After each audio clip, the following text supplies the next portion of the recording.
यदा हि धर्मस्य ग्लानिर्भवति भारत अभ्युत्थानम् अधर्मस्य तदात्मानं सृजाम्यहम्। इस श्लोक का अर्थ है कि जब जब पृथ्वी पर पाप बढ़ा है तब तब भगवान ने अवतार लिया है और दुष्टों का नाश किया है।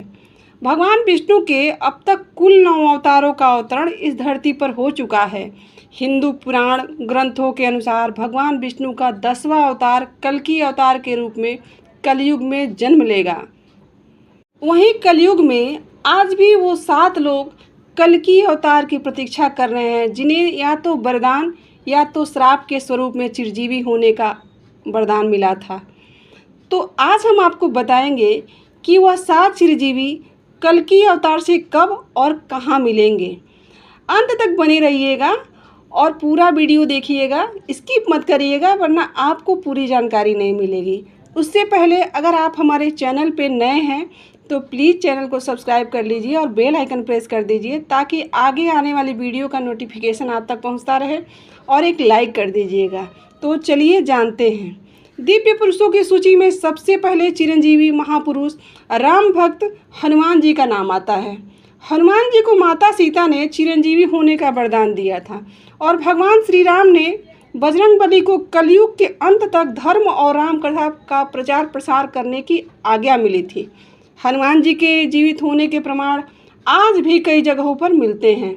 महाभारत के वन पर्व अध्याय 151 के अनुसार एक बार भीम द्रौपदी के लिए पुष्प लेने गंधमादक पर्वत पर जा रहे थे, तब उनकी मुलाकात हनुमान जी से हुई थी।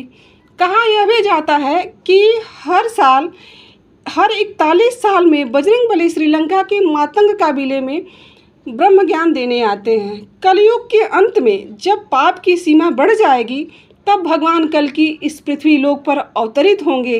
तब बजरंगबली एक बार फिर से भगवान कल्कि के रूप में श्री राम जी के दर्शन करेंगे और तब श्री राम जी द्वारा दिए गए उन वचनों का कार्यकाल भी समाप्त हो जाएगा। तो बोलिए प्रेम से जय श्री राम। चिरंजीवी पुरुषों के आगे दूसरा नंबर है भगवान परशुराम का। परशुराम जी भगवान विष्णु के 6ठे अवतार हैं। चिरंजीवी होने के चलते उनके भी प्रमाण महाभारत काल में भी दिखे थे। आपको बता दें कि परशुराम जी ही भीष्म पितामह, कर्ण और गुरु द्रोणाचार्य के भी गुरु थे। पौराणिक कथाओं के मुताबिक भगवान कल्कि के गुरु भी परशुराम जी ही होंगे। महाभारत काल में ही उनका निवास महेंद्रगिरी पर्वत ही था और आज भी कलयुग में भी वह उसी पर्वत पर तपस्या में लीन होकर कल्कि अवतार की प्रतीक्षा कर रहे हैं। अगले महापुरुष हैं राजा बलि।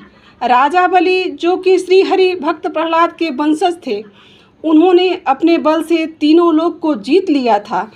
इसके साथ ही उनको बहुत बड़ा दानवीर भी माना जाता है। पौराणिक कथाओं की माने तो भगवान विष्णु ने राजा बलि के घमंड को तोड़ने के लिए वामन अवतार लिया था। एक बार एक वामन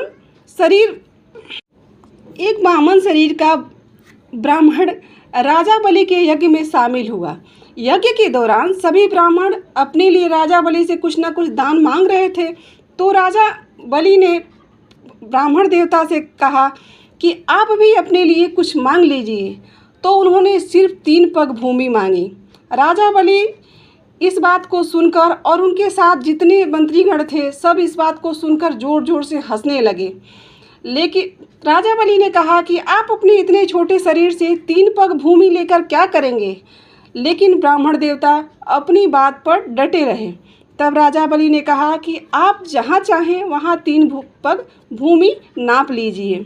ब्राह्मण देवता ने अपना विराट रूप धारण कर लिया और एक पग में देवलोक और दूसरे पग में पृथ्वी और पाताल लोक नाप लिया।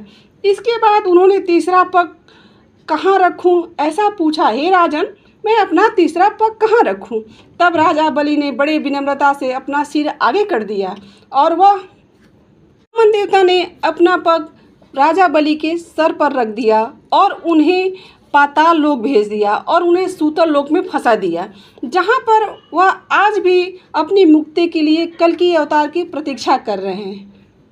सूची में चौथे महापुरुष लंकाधिपति विभीषण के बारे में जरूर जानिए।